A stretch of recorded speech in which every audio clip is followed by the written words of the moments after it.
सुनो, देखो अगला चैप्टर है आपके पास में चैप्टर नंबर 12, ठीक है, आप लोगों के लिए। वृत्त से संबंधित क्षेत्रफल। वैसे वृत्त के बारे में तो कुछ जानते हैं, वृत्त की परिधि, त्रिज्या, क्षेत्रफल वगैरह, है ना। व्यास और त्रिज्या में संबंध भी जानते हैं। व्यास जो है वो त्रिज्या का 2 गुना होता है। पहले कुछ चीजों को समझ लो, फिर अपन चलते हैं इस पे। व्यास बराबर क्या होता है? 2 गुणा त्रिज्या, है ना। त्रिज्या का 2 गुना होता है। व्यास को अगर डी से व्यक्त करें, त्रिज्या को आर से व्यक्त करें, तो डी बराबर 2r कहलाएगा। ठीक, इतनी बात समझ में आ गई। इसके बाद वृत्त की अगर हम परिधि की बात करें, काय की बात करें अगर हम परिधि की, तो परिधि कहलाती है 2πr, ठीक है। वृत्त की अगर हम क्षेत्रफल की बात करें, क्षेत्रफल की बात करें तो होता है πr स्क्वायर। क्षेत्रफल का जो मात्रक होता है वर्ग मीटर में होता है और परिधि का मात्रक केवल मीटर होता है। अच्छा, बात समझ लो पहले अच्छी तरीके से। ये एक वृत्त है, ये क्या है? एक वृत्त। ये इसका केंद्र है। तो यहाँ से मान लीजिए हमने चलना प्रारंभ किया और यहाँ से यहाँ तक यहीं पे वापस आ गए, तो ये इसकी पूरी परिधि कहलाती है। परिधि का मतलब होता है बाउंड्री, चाहे वो स्क्वायर की हो, चाहे वो रेक्टेंगल की हो, मतलब आयत की हो, चाहे वृत्त की हो, मतलब कुल मिला के जो बाउंड्री है पूरी तरीके से बाहरी सिरा या पथ, उसको हम परिधि या परिमाप कहते हैं, ठीक है। हाँ, ये जो अपना पूरा हॉल है, तो ये इसकी चौड़ाई हो गई, सामने इसकी चौड़ाई हो गई, ये दोनों पूरे लंबाई हो गई। तो दोनों लंबाइयों को जोड़ दें और दोनों चौड़ाइयों को जोड़ दें, तो ये आयत का परिमाप निकल करके आ जाएगा या परिधि निकल करके आ जाएगी। तो ये पूरी परिधि कहलाती है। अब जरा बात को सुनो बहुत अच्छे से और गौर से। ये इसका क्या है? केंद्र है, ओ क्या है ये?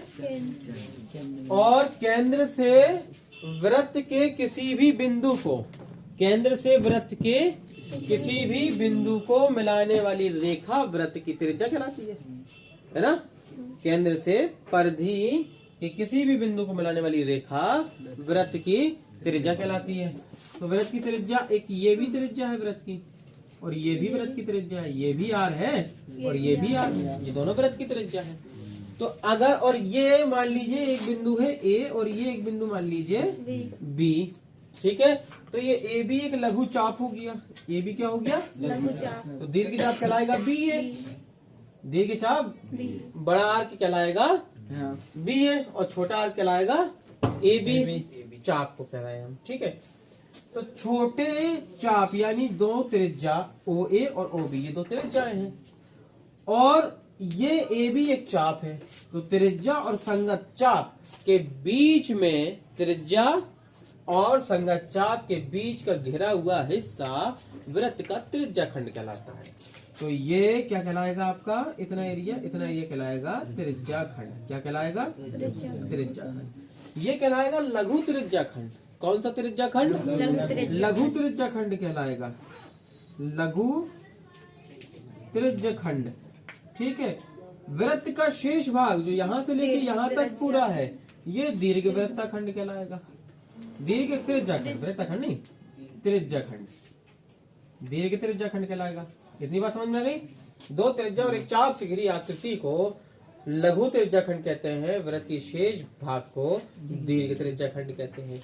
अगर आप लघु वृत्ता खंड का क्षेत्रफल निकाल लें, तो पूरे वृत्त के क्षेत्रफल से इतने हिस्से के क्षेत्रफल को घटा देंगे तो बाकी हिस्से का क्षेत्रफल आ जाएगा।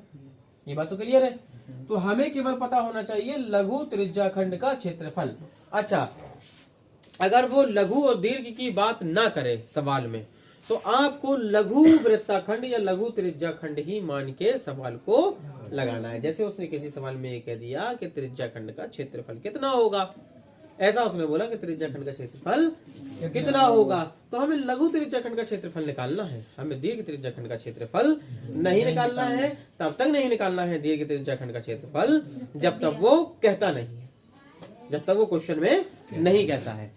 तो लघु त्रिज्या खंड और दीर्घ त्रिज्या खंड ये हमें समझ में आया।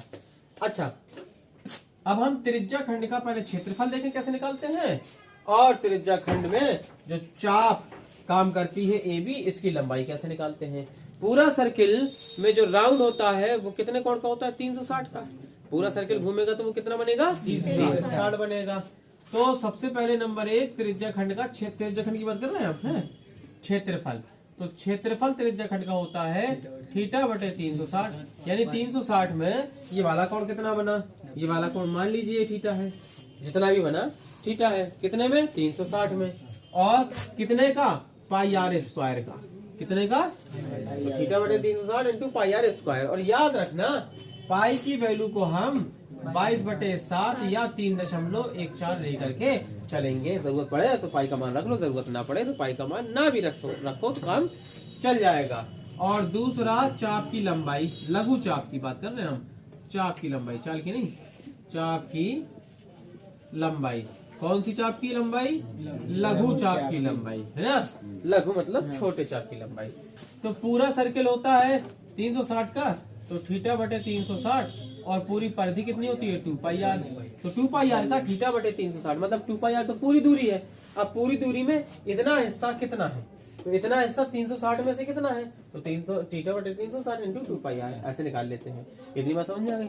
तो ऐसे हम निकालेंगे त्रिज्या खंड का क्षेत्रफल। बताओ त्रिज्या खंड का क्षेत्रफल और लघु चाप की लंबाई निकालेंगे ऐसे, ठीक है। अब हम करते हैं बात वृत्ताखंड की।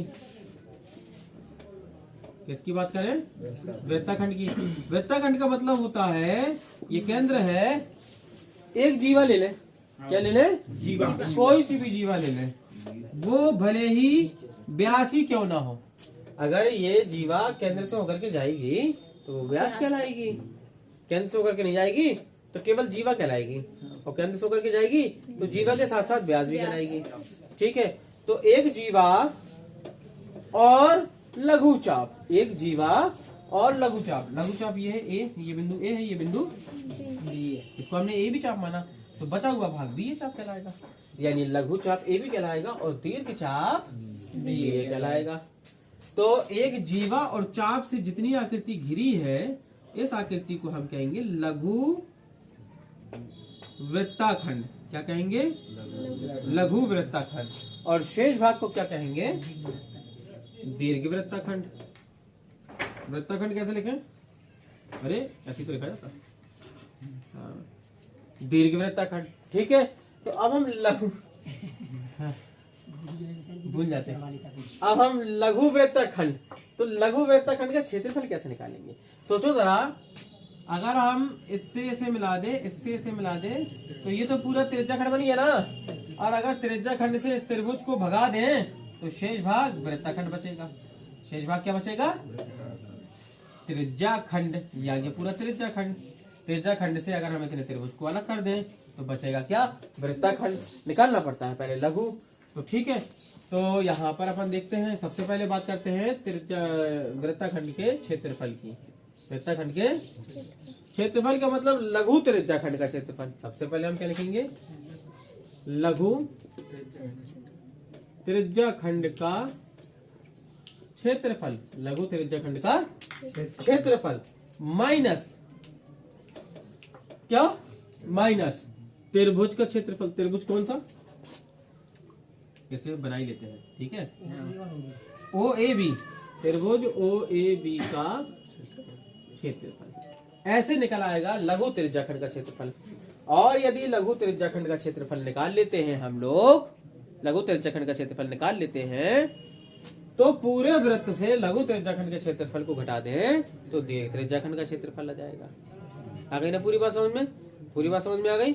ऐसे वृत्ताखंड, लघु वृत्ताखंड, दीर्घ वृत्ताखंड, लघु त्रिज्या खंड, दीर्घ त्रिज्या खंड, वृत्त का क्षेत्रफल, वृत्त की परिधि, वृत्त का क्षेत्रफल, इतने सब चीजों से हम आसानी से निकाल पाएंगे, ठीक है।